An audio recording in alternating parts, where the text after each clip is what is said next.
उसको रोड से पकड़ के लेकर रेप कर देते हैं।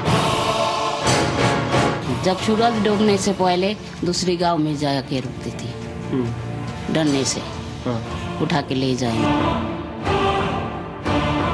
हिंदू हाना मोहब्बत जीना हराम कर मामला है, कोई रह ही नहीं सकता। तो बांग्लादेश जाने का नाम सुनने से डर लगता है।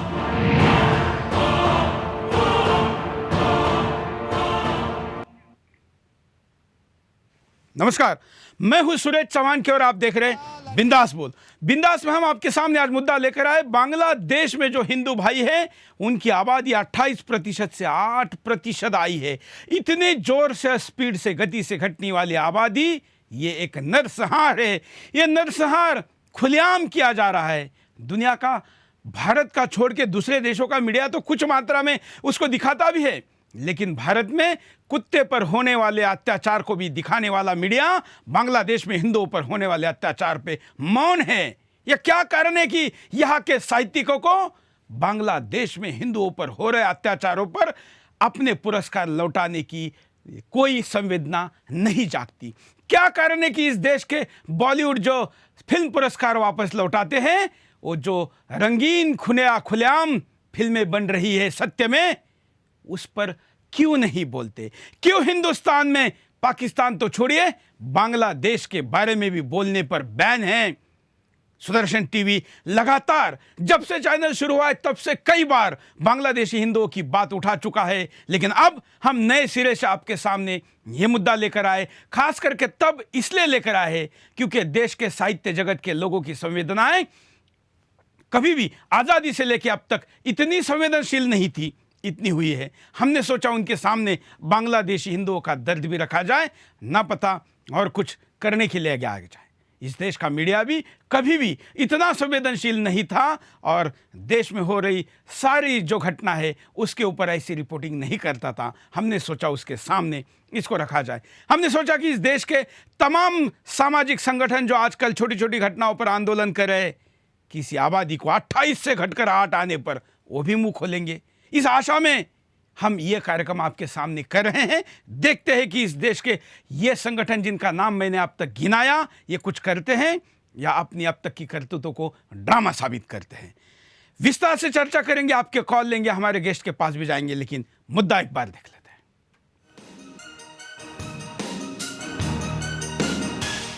आज भारत में सेक्युलर का चोला ओढ़े लोग देश में अल्पसंख्यकों के मुद्दे पर तो खूब आवाज उठाते हैं, सड़कों पर उतर कर नारेबाजी करते हैं और अपने पुरस्कारों को लौटाने का ढोंग कर अपना विरोध भी प्रदर्शित करते हैं। लेकिन वही लोग भारत के पड़ोसी देश जैसे पाकिस्तान और बांग्लादेश में जो हिंदुओं की स्थिति है, इस पर बात नहीं करते। बांग्लादेश में हिंदुओं पर होने वाली हिंसा पर कोई बोलना नहीं चाहता। इस मुद्दे पर कोई अपने सम्मान को लौटाने की बात नहीं करता। किसी ने ये जानने की कोशिश नहीं की कि आखिर क्यों बांग्लादेश में हिंदुओं की संख्या इतनी तेजी से घटती जा रही है। आखिर क्यों बांग्लादेश में हिंदुओं की स्थिति बद से बदतर होती जा रही है। शायद इन लोगों को ये नहीं पता कि बांग्लादेश में रहने वाले हिंदुओं को बेवजह मारा जा रहा है। बांग्लादेश में 5 जनवरी को हुए आम चुनावों के बाद से एकाएक अल्पसंख्यक हिंदू समुदाय के खिलाफ माहौल बन गया और उन्हें खास तौर से निशाना बनाए जाने लगा। इन 8 महीनों में बांग्लादेश में हिंदुओं के साथ होने वाली हिंसा बढ़ गई है। आज स्थिति काफी गंभीर है। हिंदुओं की संपत्ति को नुकसान पहुँचाया गया, उनके घर, दुकानें और मंदिरों को जलाया गया, हिंदुओं की संपत्ति को लूटा जाने लगा, हिंदू समुदाय की हत्या की जाने लगी।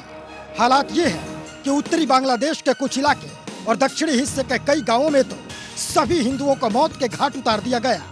बढ़ती हिंसा की वजह से करीब 100 से भी ज्यादा हिंदू परिवार अपना घर बार छोड़कर पलायन करने को मजबूर हो गए और लगातार बांग्लादेश से हिंदुओं का पलायन जारी है।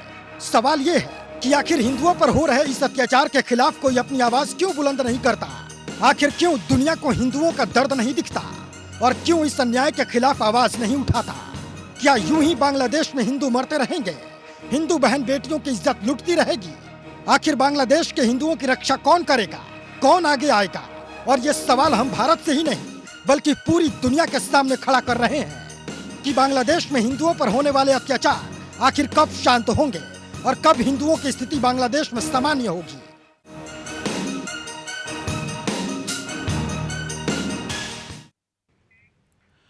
हमारे साथ एक विशेष अतिथियों का पूरा पैनल है, हम उनके पास चलते हैं। हमारे साथ जुड़े हुए आज के कार्यक्रम में मयंक जैन, जिन्होंने द बांग्ला क्रिसेंट नाम से डॉक्यूमेंट्री बनाई थी जो दुनिया भर में इस विषय के लिए फेमस हुए। हमारे साथ है सुभाष मुखर्जी जी, जो बांग्लादेशी हिंदू है और इस विषय के लिए दुनिया भर में आवाज़ उठाते, हम भी अपनी आवाज़ उनके साथ जोड़ रहे हैं। हमारे साथ है जितेंद्र खुराना जी, सामाजिक कार्यकर्ता है, हिंदू संगठन को चलाते, हिंदू जागरण अभियान के मुखिया। हमारे साथ है मदन मार्तंड जी। मदन जी कल भी बिंदास बोल में थे, पहले भी थे और मार्तंड नाम से कवि के तौर पर विश्वविख्यात थे। चारों अतिथियों के साथ और आप करोड़ों दर्शकों के साथ हम इस कार्यक्रम को शुरू कर रहे हैं। आप भी आपके हाथ में जो टेलीफोन है उसको स्क्रीन पर चल रहे नंबरों पर कॉल करके आपकी बात को कह सकते हैं। स्क्रीन पर चल रहे स्काइप पर आप वीडियो कॉल करके अपनी बात को कह सकते हैं। हम आपकी बात को भी पूरा इस कार्यक्रम में रखने का मौका देंगे। मैं पूरे पैनल के साथ पास एक एक करके जाऊंगा, लेकिन पहले आंकड़ों में आपको दिखाते हैं कि बांग्लादेश में हिंदुओं की स्थिति क्या है। बांग्लादेशी हिंदुओं का दर बांग्लादेश में 28% से घटकर 8% रह गए हिंदू। 60 साल में बांग्लादेश में 5 करोड़ हिंदू गायब। बांग्लादेश में 1.5 करोड़ हिंदू हैं। बांग्लादेश पाकिस्तान का नया एडिशन बन गया। 2013 और 2014 में बांग्लादेश में हिंदुओं पर बड़े हमले हुए। 2013 से 2014 में बांग्लादेश में 50 से ज्यादा मंदिरों को तोड़ा गया। 2013 से 2014 में हिंदुओं के 1500 से ज्यादा घर तबाह हुए।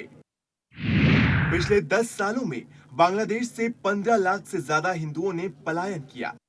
दुनिया में हिंदू आबादी वाले देशों में बांग्लादेश का नाम शामिल है, जो है भारत, नेपाल और बांग्लादेश। बांग्लादेश में 1947 में 28% हिंदू थे, जो अब 8% से भी कम रह गए हैं। 70 के दशक के नरसंहार के बाद हिंदू आबादी अचानक घटकर 10% रह गई। 1947 के बाद इस्लामीकरण के नाम पर बांग्लादेश में 30 लाख हिंदुओं का कत्ल हुआ। 1971 में पाकिस्तानी सेना ने हिंदुओं का सबसे बड़ा नरसंहार किया। 1971 में पाक सेना ने हिंदू पुरुषों की हत्या, हिंदू महिलाओं का बलात्कार, हिंदू बौद्ध मंदिरों में तोड़फोड़ की। इंटरनेशनल क्राइम ट्रिब्यूनल ने जमाते इस्लामी के नेताओं को 1971 के नरसंहार के लिए दोषी ठहराया। सजा के बाद जमात के कट्टरपंथियों ने हिंदुओं पर फिर हमले शुरू कर दिए। बांग्लादेश के संपत्ति कानून से 12 लाख हिंदू परिवारों की 20 एकड़ जमीन हड़पी गई। 2014 में 271 उपासना स्थल तोड़े गए। पिछले 25 सालों में 53 लाख हिंदुओं को भारत की ओर भागना पड़ा। 2014 में दुर्गा पूजा के दौरान 23 दुर्गा पंडालों को तोड़ा गया। ये आंकड़े और भी है। हमारे डिस्कशन के दौरान, आपके कॉल के दौरान ये आंकड़े स्क्रीन पर चलते रहेंगे। अपडेट हम आपके पास देते रहेंगे। आप भी जानकारी हम तक भेजें। अब तक हजारों मंदिर और करोड़ों की संख्या के नरसंहार के बाद भी दुनिया में कहीं पर भी इसके ऊपर आवाज नहीं उठी है। मैं फिर कहता हूं कि हिंदुस्तान में कुत्तों के मौतों पर भी संवेदनशील आज का ये तथाकथित बुद्धिजीवी समाज, हम देखना चाहते हैं कि बांग्लादेशी हिंदुओं के बारे में क्या संवेदना प्रकट करता है। हमारे साथ बांग्लादेशी हिंदू ही इस कार्यक्रम में जुड़े हैं। सुभाष जी, सुभाष जी, हम आपसे शुरुआत करना चाहेंगे। हम आपके मुंह से, आपके द्वारा इस हिंदुस्तान को, बांग्लादेश में जो बचे खुचे कुछ जो हिंदू है, उनके दर्द को समझाना चाहते हैं। देखिए, बांग्लादेश का हिंदू जो है उसका हाल बहुत ही खराब ही है। हर टाइम उसका ऊपर उत्पीड़न चल रहा, जमीन खेती बाड़ी ले जा रहा, हिंदू लड़कियों को रेप कर रहा, मर्डर कर रहा, मंदिर तोड़ रहा, प्रतिमा तोड़ रहा। एक बात यही है, बांग्लादेश से हिंदू को एकदम निश्चिन्न करने का परिकल्पना लिया उधर का गवर्नमेंट।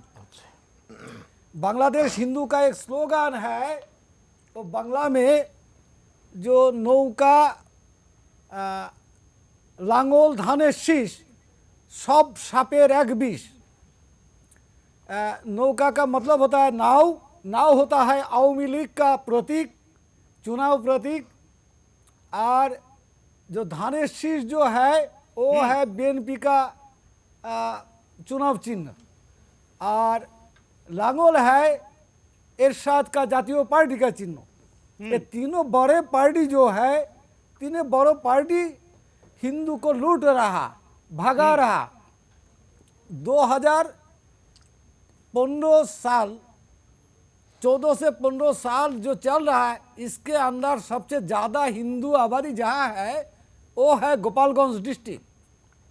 एक गोपालगंज डिस्ट्रिक्ट से कम 18,000 हिंदू को भगाया।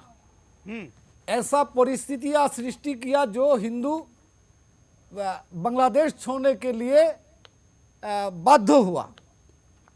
तो ऐसा है हाल।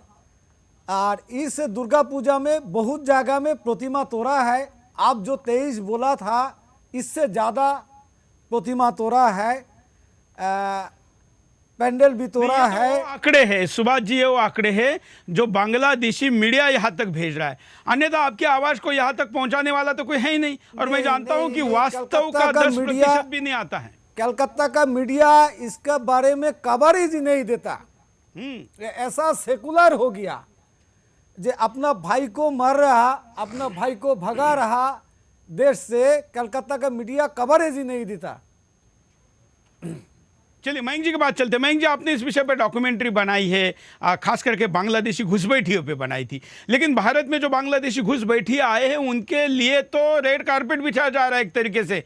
भारत के तथाकथित वोटों के लिए लाल टपकाने वाले राजनेता उनको रेशन कार्ड देते हैं, वोटर कार्ड देते हैं, उनको बैठने के लिए जगह देते हैं, वो अपने ही कॉन्स्टिट्यूंसी में रहे, इसके लिए उनको चोरी तक करने की छूट देते हैं, पुलिस स्टेशन से जमानत करवाते हैं। वो अगर बलात्कार भी यहाँ के लड़कियों का करते हैं तो भी उनको छुड़वाने के लिए खड़े हो जाते हैं, क्योंकि वो शांतिप्रिय समाज से आते हैं। ऐसे में वहाँ से आने वाले अन्य जो लाखों हिंदू आए हैं उनके ऊपर क्यों नहीं आवाज़ उठता? उनके ऊपर आवाज़ इसलिए नहीं उठती क्योंकि जब ये देश आज़ाद हुआ था तब जवाहरलाल नेहरू ने जो ऐसा सिस्टम बनाया था जिसमें कि हिंदू की आवाज़ को बंद कर दिया गया था, जो हम नेहरूवाद जिसको कहते हैं। नेहरूवाद अगर नहीं होता तो एक नॉर्मल सर्कमस्टांस में अगर कोई भी होता, कोई भी प्रधानमंत्री होता जो नेहरूवाद से एफ्लिक्टेड नहीं होता, तो ये भारत एक ऑटोमेटिकली हिंदुस्तान होता जहाँ पे डिवीजन के बाद यहाँ पर हिंदुओं के लिए राइट्स होते।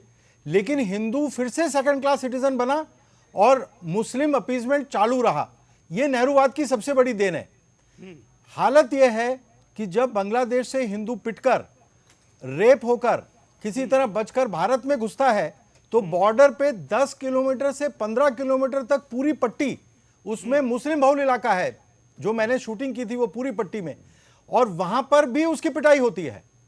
ये केवल बांग्लादेश का सवाल नहीं है। अब तो दुर्गा पूजा पे जो रोक लगती है वो भारत के पश्चिम बंगाल में लग रही है, भारत में लग रही है, और मुख्यमंत्री कह रही है और कोई कुछ बोल नहीं रहा, और कोई चैनल इस पे खबर नहीं बनाता है। तो ये जो नेहरूवाद है इसका अब नतीजा आना शुरू हो गया है। जो अब ये पूरा जो भारत है वो पाकिस्तान बनाने की जो योजना थी, जो अनफिनिश्ड एजेंडा ऑफ पाकिस्तान है, वो हमको फुलफिल होता हुआ दिखाई दे रहा है। क्योंकि जो हिंदूनेस है, अब आपको एक बात और बताऊं, जो बांग्लादेश से हिंदू भाग के आ रहा है उसमें मेजॉरिटी जो है वो दलित है। वो मायावती को भी इस पे ऑब्जेक्शन होना चाहिए। कभी मायावती ने बोला क्या? जो मेजॉरिटी, जो मंडल, जो एक मिनिस्टर बने थे ईस्ट पाकिस्तान की तरफ से, और वो पाकिस्तान की सरकार में शामिल हुए थे, उनको इतना परेशान किया गया कि उनको भागकर फिर भारत आना पड़ा, और उनका लेटर इतना मार्मिक है कि कितना उनको परेशान किया गया। तो इसलिए जो यहाँ से जो 80% बांग्लादेशी हिंदू हैं, जो आप संख्या बता रहे हैं 1 करोड़ से ऊपर, वो 80% सब दलित हैं। तो इसमें जो भारत की दलित पार्टीज हैं, जो भारत की प्रोग्रेसिव पार्टीज हैं सो कॉल्ड, वो क्यों नहीं बोलती कुछ? बिल्कुल। और कोई इस बात को उठाता क्यों नहीं है? ये केवल हिंदू के वो वाले अंग हैं जो वीकर सेक्शन ऑफ सोसाइटी है। तो ये जो प्रॉब्लम है। और दूसरी बात यह है कि वहां पे जो इंटेलेक्चुअल क्लास है, एक तस्लीमा नासरीन जैसी, जो कि क्रिटिसाइज करती है इन चीजों को, जो कि एक्सपोज करती है, उनके ऊपर एक इमरजेंसी है। उनको बोलने नहीं दिया जाता, सलाम आजाद। ये सब लोग के ऊपर आजादी नहीं है। और जैसा इन्होंने बताया, देश छोड़कर भागकर आना पड़ता है। हम आपको नरेंद्र मोदी जी इस विषय पर क्या कहते हैं ये भी बाहर दिखाते हैं। राजनीतिक डिजाइन को बार पूरा करने के लिए आए हैं, और दूसरे वो लोग हैं जिन्हें बांग्लादेश में जीना मुश्किल कर दिया गया है, उनका जीवन बर्बाद कर दिया गया है, उनकी बहन बेटियों की इज्जत सलामत नहीं है। मैं 125 करोड़ देशवासियों से पूछना चाहता हूं, क्या गुनाह है बांग्लादेश में रहने वाले उन परिवारों? सुभाष जी, यहाँ पर मोदी जी की सरकार आने के बाद निश्चित तौर पर आपके मन में आशा की किरण जागी होगी। कोई पहल इस सरकार की तरफ से होती हुई आपको दिखाई दे रही है? नहीं, मोदी जी सरकार आने का बाद थोड़ा हम लोग का आसान में आड़ा मिला है। अभी तो पूरा नहीं। हम मोदी जी सरकार से हमारा मांग है कम से कम बांग्लादेशी हिंदुओं को शरणार्थी का दर्ज दिया जाए, अच्छा रहेगा। मैं वैसे एक अपडेट देना चाहता हूं, ये ऑफिशियल अपडेट तो सरकार देगी, लेकिन मेरी जानकारी है कि भारत ने एक निर्णय किया, भारत सरकार ने, मैं गेस्ट पैनल स्क्रीन पे रहे, भारत सरकार ने एक निर्णय किया है कि जिस प्रकार से किसी भी प्रकार से दुनिया में कहीं पर भी हिंदू प्रताड़ित होता है तो भारत उसका नैसर्गिक होम रहेगा, घर रहेगा, ये निर्णय किया है। और इसलिए भारत में आने के लिए बांग्लादेशी भाइयों का कोई रोक नहीं सकता।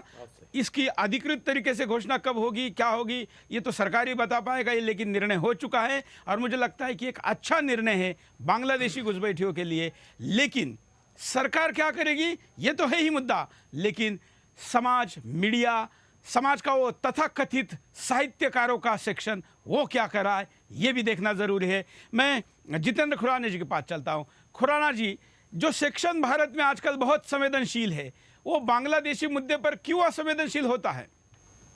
वो सेक्शन किसी एक भावना से प्रेरित है ना। उनकी योजना बनाने वाले जो लोग हैं कि आप लोगों ने ये काम करना, ये जो स्क्रिप्ट लिखी गई, ये स्क्रिप्ट किसी और काम के लिए लिखी गई और वो अपने उस स्क्रिप्ट के लिए, उस एजेंडे पे काम कर रहे हैं। और उनको अगर दिखता होता तो 1971 के भारत पाकिस्तान युद्ध में 30 लाख बांग्लादेशी हिंदुओं की हत्या हुई। ये तो वर्ल्ड वार के लेवल के, उस लेवल की हत्याएं थी। 30 लाख, आप सोचिए 6 महीने या 8 महीने के अंदर 30 लाख हिंदुओं को अगर मारा गया तो प्रतिदिन कितने हजार लोगों की बेदर्द हत्या की जा रही थी। उनको वो नहीं दिखाई दिया। तो ये तो बहुत छोटे छोटे सी बातें। दूसरा मैं एक ये चीज़ कहूँगा कि हम दूसरों को, हम हिंदू सोसाइटी होने के नाते दूसरों को दोष देना, मेरा ये विचार है कि हम इस पर बंद कर दें। हम ये देखें कि बस स्वतंत्रता के बाद क्या हिंदू समाज को कोई ऐसा नेता ही नहीं मिला? क्या हिंदू समाज के अंदर हिंदू प्रतिनिधित्व करने के लिए, चाहे वो राजनीतिक स्तर पर हो या सामाजिक स्तर पर हो या अंतर्राष्ट्रीय स्तर पर हो, उनके लिए आवाज़ खड़ा करने वाला कोई व्यक्ति ही नहीं हुआ? क्या हिंदू ऐसा हो सकता है कि हिंदू समाज ने अपना एक आशा किसी नेता पे या किसी पॉलिटिकल पार्टी, राजनीतिक पार्टी पे रखी हो और ना रखी हो और उनको वोट ना दिया हो? सच्चाई ये है कि हमने ये सारे काम किए हैं लेकिन हमें निराशा हाथ लगी है। ये जब इंदिरा गांधी जी ने पार्टीशन 1971 का, जब ये भारत बांग्लादेश अलग हो गया, उस समय भी ये समस्या सॉल्व हो सकती थी। अधिकतर हिंदू उस समय कांग्रेस पार्टी को वोट करते थे। उस समय लाखों क्या करोड़ों की तादाद में बांग्लादेशी मुसलमान भारत के असम और वेस्ट बंगाल में बसाए गए। लेकिन बांग्लादेशी हिंदुओं के लिए क्या किया गया? उनके लिए तो मौत, बलात्कार और लूट और बेइज्जती और अपमान ही उनके हिस्से में आया। ये सच्चाई ये है कि हमें सही मायने में हमारे को ईश्वर की हमारे ऊपर कोई कृपा ऐसी नहीं कि हमने ऐसा नेतृत्व खड़ा नहीं किया। और आज भी अगर मैं आपको बात कहूँ, ये मोदी जी ने बोला, लेकिन अभी मोदी जी तो अभी आए हैं। समस्या 2002 में भी थी, 2000 में भी थी, 2005 में भी थी। बलात्कार तब भी हो रहे थे। रोज 4-5 बलात्कारों की घटनाएं अगर रिपोर्टिंग ना हो तो 5-10 बलात्कार रोज मिल जाएंगे। बलात्कार फैक्ट्री है बांग्लादेश में एक तरीके से। हाँ, वो सरकारें कर सकती थी, नहीं किया गया। क्यों? क्योंकि नेतृत्व की कमी रही। और हमें इस चीज को समझना पड़ेगा कि अगर हमने ये चीज नहीं सुधारी तो सच्चाई तो यह है कि बांग्लादेश हिंदुओं की तो बात की बात है, भारत में भी हिंदू प्रताड़ित हैं। जब भारत में हिंदू प्रताड़ित हैं तो बांग्लादेशी हिंदुओं के लिए क्या कर सकते हैं? बिल्कुल यही स्थिति इतनी खराब है तो वहां के लिए क्या बोल सकते हैं। लेकिन बोलना जब तक शुरू नहीं करेंगे, क्योंकि 700 एपिसोड के पहले जब हमने बिंदास शुरू किया तब हमने कहा था कि ये सोया हुआ समाज जो बोलता ही नहीं है, हमारी ज़्यादातर समस्याओं का कारण हमारा चुप बैठना है, अन्याय को सहना है। और अन्याय को सहने का मतलब अन्याय में भागीदारी लेना है। और इसलिए बोलिए, बेखौफ होकर बोलिए और बिंदास बोलिए। आज हिंदू समाज, हिंदुस्तानी सब बोलने लगे हैं, आवाज़ की मात्रा धीरे धीरे बढ़ रही है और हम आशा करते हैं कि आवाज़ बांग्लादेशी हिंदू या दुनिया की सारी मानवता के लिए भी जल्दी बड़े पैमाने पर बढ़ेगी। हमारे साथ कॉलर भी कई बड़े पैमाने पर जुड़े, उनके पास चलते हैं, कुछ कॉलर की बात सुनते हैं। जय हिंद, बोलिए। जय हिंद सर, मैं देवेंद्र बोल रहा हूँ नई मुंबई से। हाँ, क्या कहना है आपको? सर मैं वो पूछना चाहता हूँ कि कोई जो पुरस्कार लौटा रहा है वो मोदी विरोधी है या फिर हिंदू विरोधी है? आपको क्या लगता है? सर और एक प्रश्न और पूछना चाहता हूँ। चलिए, धन्यवाद। हमारे साथ मार्तंड जी भी जुड़े हुए हैं, कविता आज के विषय पर कुछ करना चाहेंगे, लेकिन मार्तंड जी मुझे थोड़ी देर में ब्रेक लेना पड़ेगा, इसलिए मैं आपकी कविता के बजाय आपके तरफ से कोई प्रतिक्रिया चाहूंगा। मेरी प्रतिक्रिया सिर्फ यह है कि हमारे सनातन धर्म को जिस तरह से डिस्ट्रॉय किया गया, हम पूर्व में जाएं जहां बृहत्तर भारत था, ईरान तक भारत की सीमाएं हुआ करती थी। बाबा तुलसी ने इस अंग्रेज अकबर के टाइम में जो इस्लामिक आतंक और ये जिहादीकरण चल रहा था, उस समय जो रामायणचरितमानस के विनय न मानत जलत जड़ गए 3 दिन बीत, बोले राम सकोप तब भय बिन होए ना प्रीत।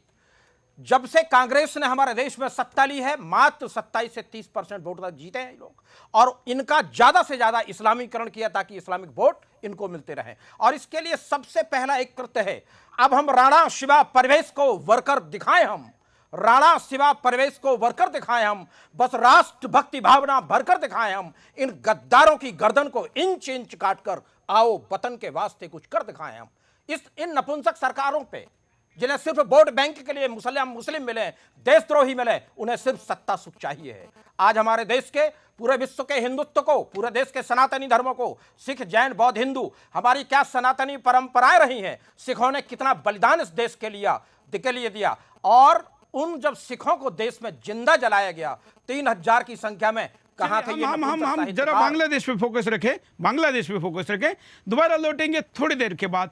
बिंदास बोल चाहे में जा रहा लड़की लोग उसको रोड से पकड़ के लेकर रेप कर देते हैं।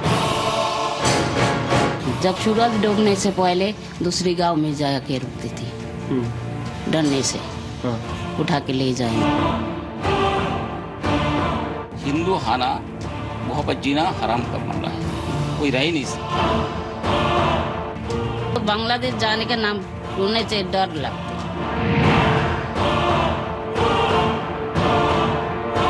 लड़की लोग उसको रोड से पकड़ के लेकर रेप कर देते हैं। जब सूरज डूबने से पहले दूसरी गांव में जाके रुकती थी, डरने से उठा के ले जाएंगे।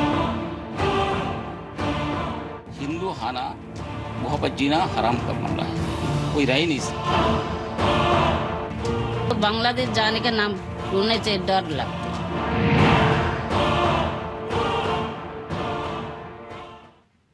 ब्रेक के बाद आपका एक बार फिर से स्वागत है। आप देख रहे हैं बिंदास बोल, और बिंदास में हम आपके सामने मुद्दा लेकर आए, बांग्लादेश में जो हिंदू है उनके हाल पर मौन सब क्यों है?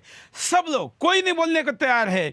जिनका बोलने का काम है वो तो बोलते नहीं है, लेकिन जिनका बुलवाने का काम है वो भी मौन है। ऐसे में बार बार हम बिंदास बोल में ये मुद्दे को लेकर आए हैं, और आज हम चाहते हैं कि इस देश का तथाकथित संवेदनशील समाज जो एकदम से जागा हुआ है वो अपनी चुप्पी तोड़े, इस पर भी कुछ बोले। अब तक तो कोई प्रतिक्रिया कहीं से नहीं आई है, हमने सारी फोन लाइनें खोल रखी है, लेकिन हम बचे हुए आधे घंटे में देखते हैं कि उस संवेदनशील समाज की तरफ से भी कोई प्रतिक्रिया आती है क्या। कारण पर नजर डालते हैं, उसके बाद कॉलर के पास चलेंगे। इस्लामिक बांग्लादेश से हिंदुओं का पलायन। पिछले 27 सालों में बांग्लादेश से 60 लाख से ज्यादा हिंदुओं ने पलायन किया। लगातार अभी भी पलायन जारी है। बांग्लादेश में हिंदुओं का नरसंहार। बांग्लादेश में 1971 में हिंदुओं का नरसंहार हुआ। जमात इस्लामी के लोग लगातार बांग्लादेश में हिंदुओं का कत्लेआम कर रहे हैं। ऐसे में शेख हसीना हिंदुओं को न्याय नहीं दिला पा रही है। बांग्लादेशी हिंदुओं की संपत्ति हड़पी जाती। बांग्लादेश में हिंदुओं की संपत्ति के 25,000 मामले अभी भी चल रहे हैं। शेख हसीना ने हिंदुओं के संपत्ति के मामलों को निपटाने और हिंदुओं को उनकी संपत्ति वापस दिलाने का वादा किया था, लेकिन अभी तक हिंदुओं को उनकी संपत्ति मिलने के कोई आसार नहीं है। हिंदू बच्चियों का अपहरण और गैंगरेप। हिंदू लड़कियों को अपहरण करके उनका गैंगरेप किया जाता है। गैंगरेप के बाद उनका जबरन धर्म परिवर्तन कराया जाता है। लड़कियों के अपहरण के मामले आए दिन दिखते रहते हैं, मगर कोई बोलने वाला नहीं है। हिंदू मंदिरों को तोड़ा जाता। 2013-14 में 276 उपासना स्थलों को या तो तोड़ा गया या फिर हमले किए गए। हिंदुओं को मां दुर्गा का जागरण तक नहीं करने दिया जाता। दुर्गा पंडालों को तोड़ना हर साल शुरू हो गया है।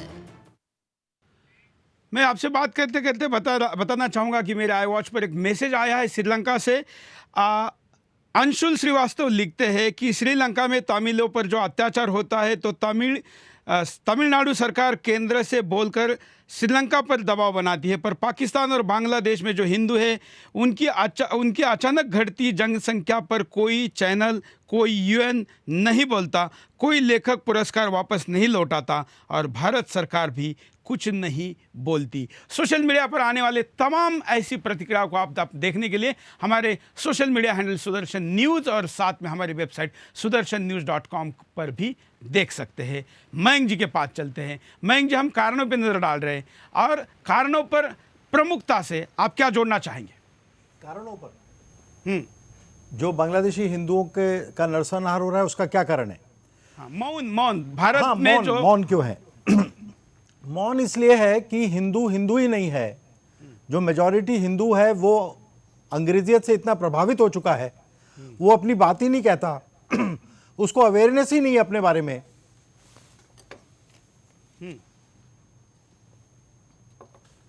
वो रीजन है सबसे बड़ा। क्योंकि हमारे जिस दिन हमको ये लगेगा कि हिंदू जो है वो उसको प्राइड होगा हिंदू होने में, तब वो हिंदू चीजों पर अटैक करेगा। अगर हिंदू चीजों पर कोई अटैक मतलब उसका अपनापन ही नहीं है, उसके अटैचमेंट नहीं है। कहा गया कि हिंदू तो रिएक्शनरी है, हिंदू कास्टिस्ट है, हिंदू जो है वो सुपरस्टिशियस है, वो ऑर्थोडॉक्स है। जो सारा नेहरूवियन मैकेनिज्म था एजुकेशन का, उसने हिंदू को एक बहुत ही जिसको रिफॉर्म की जरूरत है, हर चीज को ठीक करने की जरूरत है। तो रिफॉर्म मूवमेंट्स ने हिंदू के अंदर इतना एक डीप रूटेड इंफीरियरिटी कॉम्प्लेक्स डाल दिया है कि उसकी वजह से हिंदू अपने लिए खड़ा नहीं होता।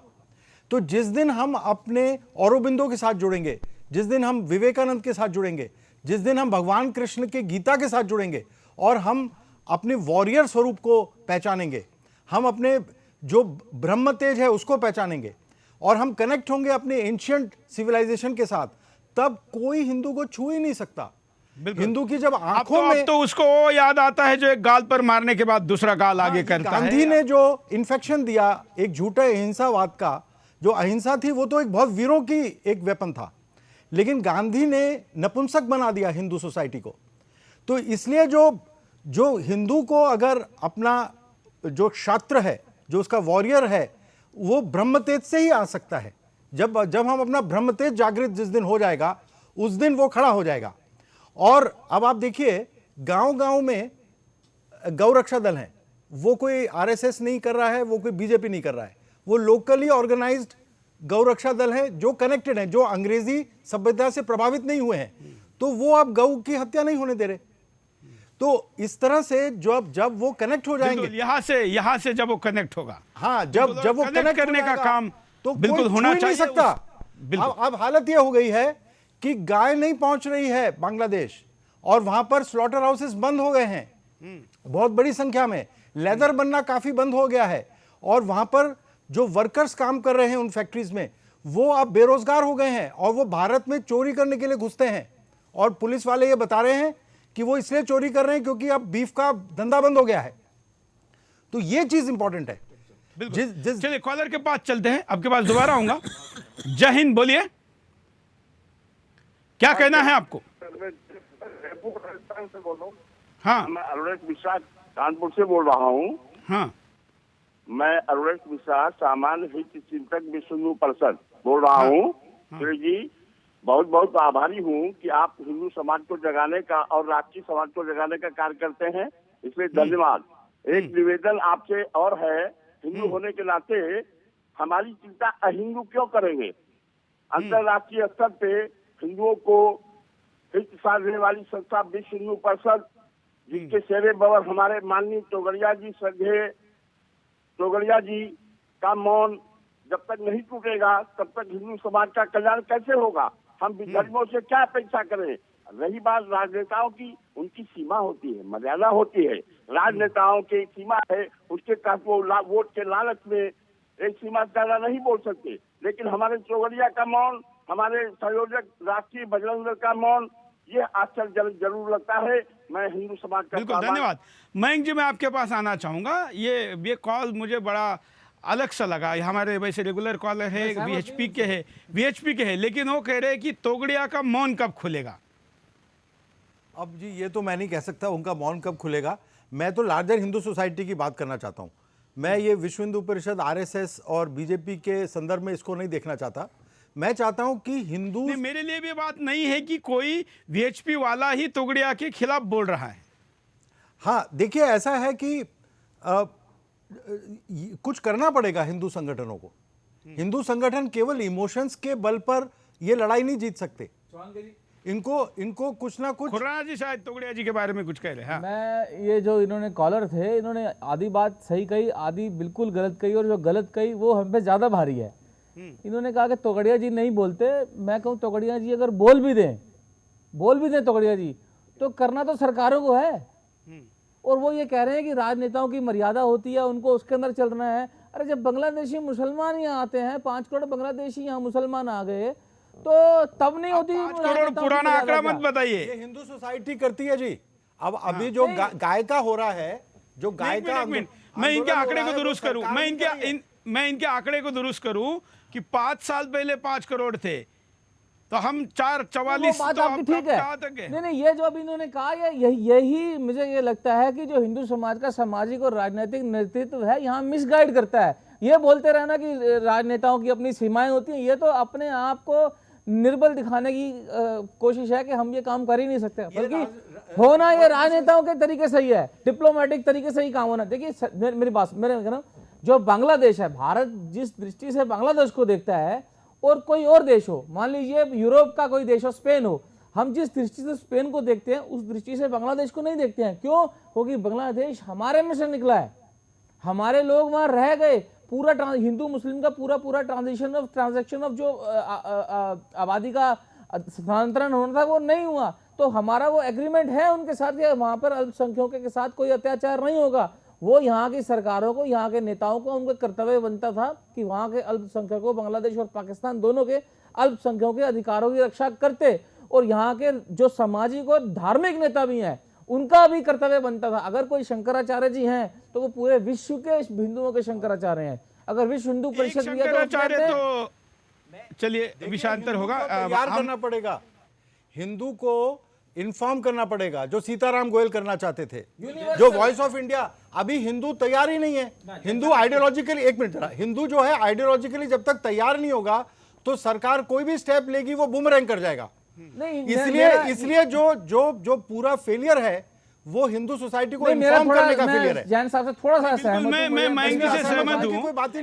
मयंक जी, क्योंकि आपके बात का उदाहरण गाय वाला मुद्दा है। इन्फॉर्म अगर नहीं करेंगे आप हिंदू को, नहीं, मयंक जी को सहमत होने के लिए गाय वाला मुद्दा है कि सरकारों ने गाय के पक्ष में जैसे ही मुद्दा उठाया, समाज उतना तैयार नहीं था, वो बूमरैंग कर गया। जहां तक हम लोग आने की कोशिश कर रहे हैं। चलिए मार्तंड जी, आपको मैं आपकी कविता बांग्लादेश इस विषय पर सुनना चाहूंगा। देखिए मोदी जी का एक मैं बहुत इंपॉर्टेंट बात कहना चाहूंगा, उसके बाद मैं विराम लूंगा।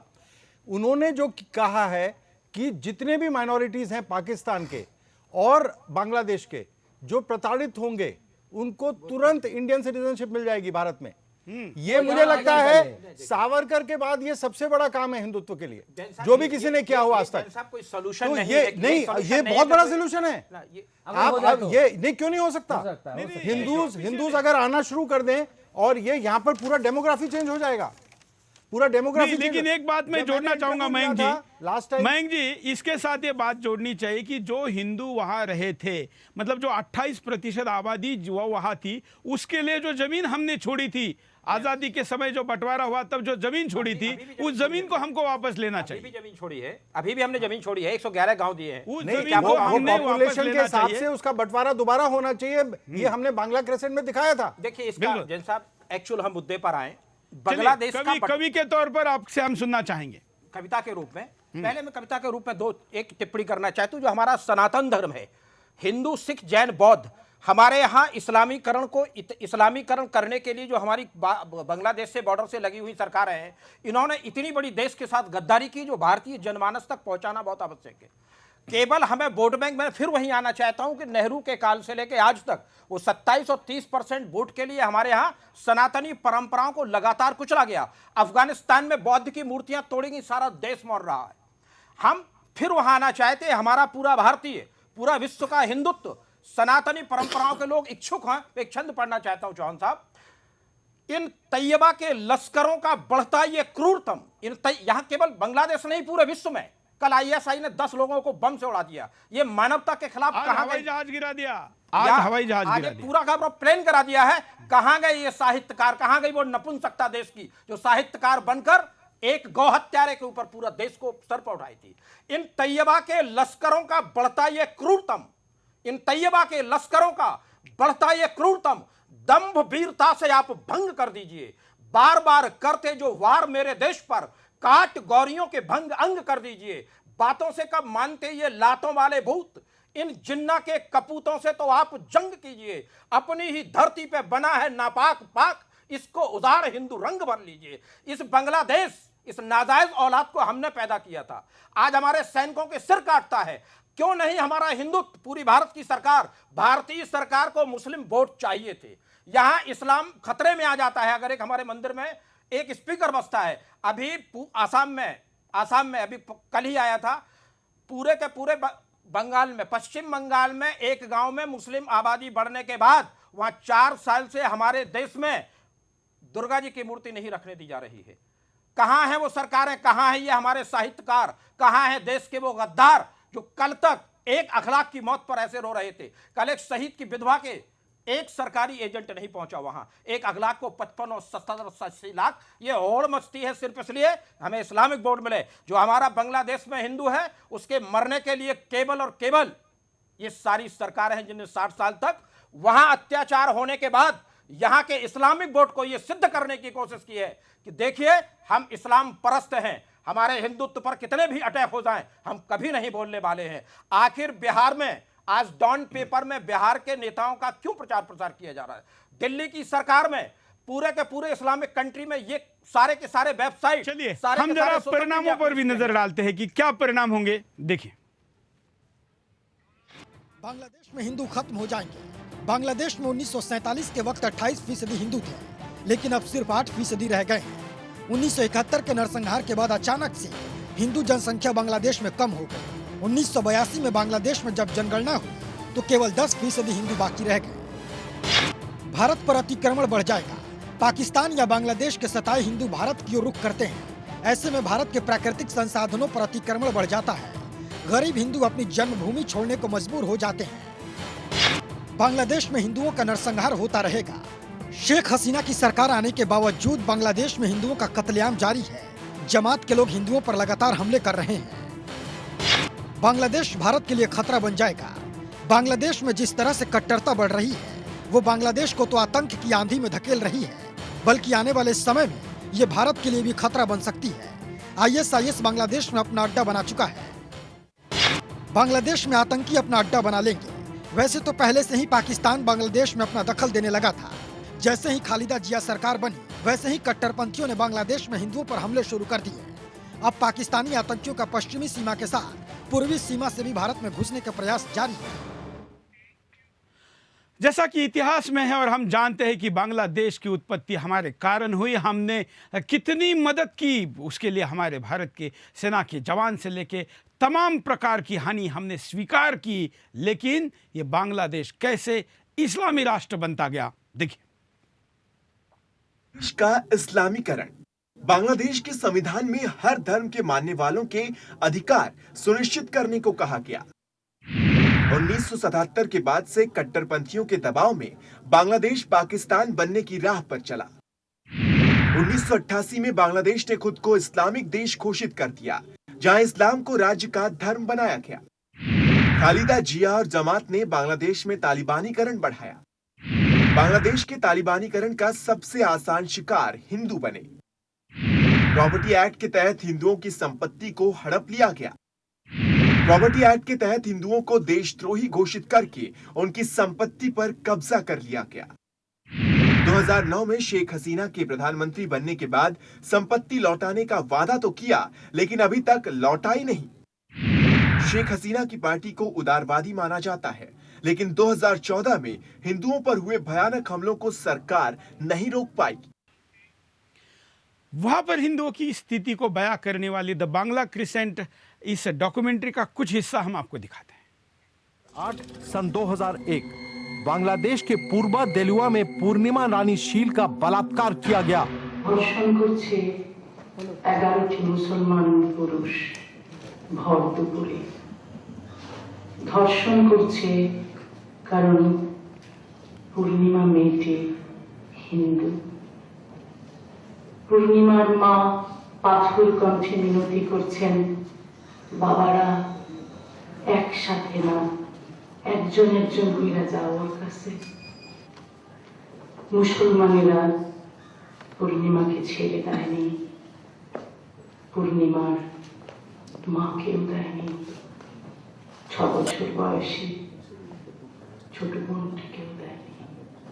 दक्षिण शादनपुर बांसकली पुलिस स्टेशन बांग्लादेश, नवंबर 19 सन 2003। इस्लामी दहशतगर्दों ने ठीक आधी रात के बाद तेजेंद्र लाल शील के परिवार के 11 लोगों को बेरहमी से जिंदा जला दिया।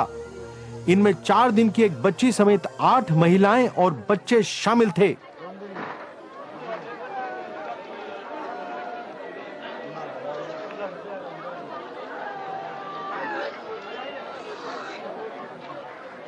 Law enforcing agencies, military and fundamentalist group commit systematic atrocities, human rights violation against the indigenous people with complete impunity. फरवरी 17 सन 2002 द डेली जनकंठ ने बांग्लादेश में एक सर्वे कराया। इसके मुताबिक बांग्लादेश में किए जा रहे बलात्कारों में तकरीबन 99% बलात्कार के शिकार अल्पसंख्यक है। गौरतलब है कि बांग्लादेश में अल्पसंख्यक 10% से भी कम है। भोला जिला में कहा जाता है कि एक हिंदू नारी नहीं है 60 से 70 तक जिसका बलात्कार नहीं हुआ। ऐसे जगह जगह में भोला में हुआ, मीरसराय चिटागोंग में हुआ, उल्लापाड़ा पाबना में हुआ, ऐसे जगह जगह में हुआ जहां पर लगातार हिंदुओं का कत्ल किया गया, हिंदुओं का मंदिर नष्ट किया गया, वहां गाय काटा गया, वहां पर जो प्रतिमा हम पूजा करते थे, पूजा करते समय उसको सर तोड़ दिया गया। इस तरह का अत्याचार होता रहता है। मयंक जी, ये तो पूरी चीज देखते देखते जैसे आप बड़ी है, ये तो आईएस से कम नहीं है ये सारी घटनाएं। नहीं तो आईएस तो जो आइडियोलॉजी है उसी को इंप्लीमेंट कर रहा है। आईएस कोई नई चीज तो ला नहीं रहा। लेकिन आईएस क्रिश्चियनों को मारता है तो सारा पश्चिमी दुनिया, पश्चिमी मीडिया उसके साथ उसके विरुद्ध खड़ा होता है। क्रिश्चियनों के नहीं, हिंदू ह्यूमन राइट्स हिंदूज के नहीं है, ह्यूमन राइट्स बाकी सबके हैं। हिंदू अगर रिएक्ट करे, सपोज हिंदू पे कोई अटैक करे और हिंदू रिएक्ट करे, तो जिसके खिलाफ रिएक्ट करेगा उसके ह्यूमन राइट्स होंगे। हिंदूज के ह्यूमन राइट्स है ही नहीं, क्योंकि हिंदूज ह्यूमन ही नहीं है। तो ये जो हमने ऐसा इंप्रेशन छोड़ दिया, ये भी एक हमारी गलती जो है ये सिचुएशन है, क्योंकि हिंदू को हिंदू कहने में गर्व की अनुभूति ना हो, इसका इंतजाम अंग्रेजों ने किया है अपनी एजुकेशन सिस्टम से। नहीं, मीडिया भी करता है, मीडिया भी वो फिल्में भी कर रही है, वही इंग्लिश एजुकेशन का विक्टिम है मीडिया, कर रही है, वही इंग्लिश एजुकेशन का। चलिए, हम अभी कार्यक्रम के अंतिम चरण में हैं। अंतिम चरण में जाते जाते मैं प्रतिक्रिया लेना चाहूंगा जितेंद्र खुराना जी से। मेरा ये कहना है, जैसे जैन साहब अभी कह रहे थे कि हम हिंदू समाज के ह्यूमन राइट्स नहीं है, मेरा इसमें ये कहना है, मैं इसको दूसरी दृष्टि से देखता हूँ। क्या वो ठीक रहे हैं, लेकिन क्या यही हमारी भी तो कमी है ना कि हमने अपनी जो वैल्यू है, मूल्य, खुद को इतना गिरा दिया है। हमने अपनी सामर्थ्य और यूनिवर्सलिज्म मतलब कि भारत का हिंदू और अमेरिका का हिंदू और यूरोप का हिंदू, नेपाल और ये सब हिंदू को हम अपने आप को एक बॉडी मान के चलें कि हम अपने आप में एक बॉडी है। जैसे इस्लाम में उम्मत एक विषय है, उम्मत, इस्लामिक उम्मत, हमने यूनिवर्सलिज्म खोया। अभी प्रत्यक्ष उदाहरण मैं आपको कहूँ कि नेपाल में नया संविधान बना, 90% वहाँ पर हिंदू हैं। आप ठंडे दिमाग से टेक्निकली सोचिए कि क्या भारत की सरकार ने, जो नेपाल भारत की एक तरीके से गोद में है, क्या भारत की सरकार ने नेपाली सिचुएशन को ठीक तरीके से हैंडल किया? क्या वहाँ पर हिंदू राष्ट्र जो मेजोरिटी वहाँ बनाना चाहती है, तब भी वहाँ पर सेक्युलर सिचुएशन आ गई। जब हम नेपाल में 90% हिंदुओं के साथ उनकी सहायता नहीं कर सके, हम बांग्लादेश में कैसे कर सकते हैं? मेरा हमेशा यही कहना है। सुभाष जी, आप इस कार्यक्रम के द्वारा अब आपको तो हम दोबारा भी बुलाएंगे, इस मुद्दे को और भी आगे जारी रखेंगे, क्योंकि 1 घंटे में तो ये होने वाला नहीं है। लेकिन आप क्या संदेश देना चाहेंगे? संदेश के बजाय क्या अपेक्षा व्यक्त करेंगे एक सरकार से, 2 समाज से, और तीसरी यहाँ की मीडिया और बुद्धिजीवी वर्ग से? हम चाहते हैं भारत के जो गणदेवता, भारत के नेता, बांग्लादेश रिफ्यूजी को चरण धूलि दिया जाए, जो देश बंटवारा के साप से बांग्लादेश की हिंदू मुक्ति मिल जाए। हमारा खिलाफ में जो है उसी का भी हम चरण धूलि मानते हैं, हमारा समर्थन में जो है उसका भी चरण धूलि मानते हैं। हम 26 नवंबर को दिल्ली जंतर मंतर में हम प्रोग्राम करेंगे। हमारा बंगाल से हमारा 300 कार्यकर्ता आ रहा है हमारा ऑर्गेनाइजेशन का। हम चाहते हैं सब ऑल पॉलिटिकल पार्टी, जितना सामाजिक संगठन,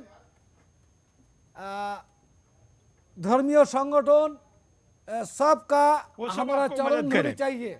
बिल्कुल। भारत के मीडिया से क्या चाहते हैं? और मीडिया को पास हमारा यही चाहते हैं, बांग्लादेश में जो हिंदू का ऊपर अत्याचार हो रहा, इसके लिए फैलाव करके हम प्रचार चाहिए।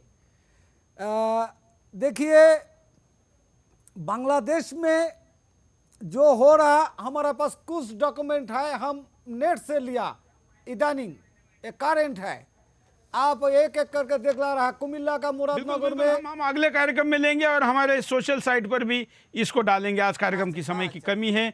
मालथन जी 10 सेकंड में। सारे मुसलमान नहीं देशद्रोही, पर यारो सारे आताताई तो होते मुसलमान हैं। अनुजा समझ मातृ भारती की सीमा की रक्षार्थ राखी आन का श्रृंगार बन जाइए। इन तालिबानी गीदड़ों पे सीमाएं जो तोड़ते, इन बांग्लादेशी दैत्यों पे तलवार बन जाइए। ये गांधीवादी वार्ताएं छोड़कर शान से देश पे गांडीव की टंकार बन जाइए। अब तक झेले हैं प्रहार अरियों के, अब इन गौरियों के सीनों पे अंगार बन जाइए। हमें जब तक भुजाएं नहीं फड़केगी, जब तक पूरे विश्व का सनातन धर्मी एक नहीं होगा, और ये निश्चित है जब लगेगा संवत बीसा, मुस्लिम रहना ईसा। ये आतंक का पर्याय निश्चित है। ये हमारे यहाँ जिस तरह से ये आतंक किया जा रहा है, छोटी बहन बेटियों के बलात्कार किए जा रहे हैं, अब निश्चित है कि इस भस्मासुर हम चाहते हैं कि हिंदुस्तान में जो मुस्लिम, जो हिंदुस्तानी अपने आप को कहते हैं, वो इस विषय पर कम से कम हिंदुओं के साथ आकर आवाज उठाए, बात करें। मैं सारे अतिथियों का आभारी हूँ जिन्होंने टाइम निकाल कर आज के कार्यक्रम में आए। मैं दर्शकों का भी आभारी हूँ। हमने एक प्रयास किया कि बांग्लादेश में जो अल्पसंख्यक है, क्योंकि अल्पसंख्यकों के आधार पर भारत में तो बहुत कुछ होता है, जो बांग्लादेश में हिंदू अल्पसंख्यक है उसके लिए भी आवाज उठे। अपेक्षा की है, पूरी नहीं होगी जानते हैं, क्योंकि यहाँ पर डोर किसी औरों के हाथ में है। वो पुरस्कार लौटाने वाला क्यों ना हो, या टीवी पर बोलने वाला भी क्यों ना हो, या ह्यूमन राइट एक्टिविस्ट भी क्यों ना हो, लेकिन फिर भी ये ना कहने का मौका मिले कि हमें कभी कुछ आह्वान किया ही नहीं गया। देखते इस आह्वान का क्या प्रतिसाद मिलता है। आज के लिए इतना ही। जय हिंद। लड़की लोग उसको रोड से पकड़ के लेकर रेप कर देते हैं। जब सूरज डूबने से पहले दूसरी गांव में जाके रुकती थी, डरने से उठा के ले जाएंगे। हिंदू खाना मोहब्बत जीना हराम कर बन रहा है, कोई रह ही नहीं सकता। तो बांग्लादेश जाने का नाम सुनने से डर लगता।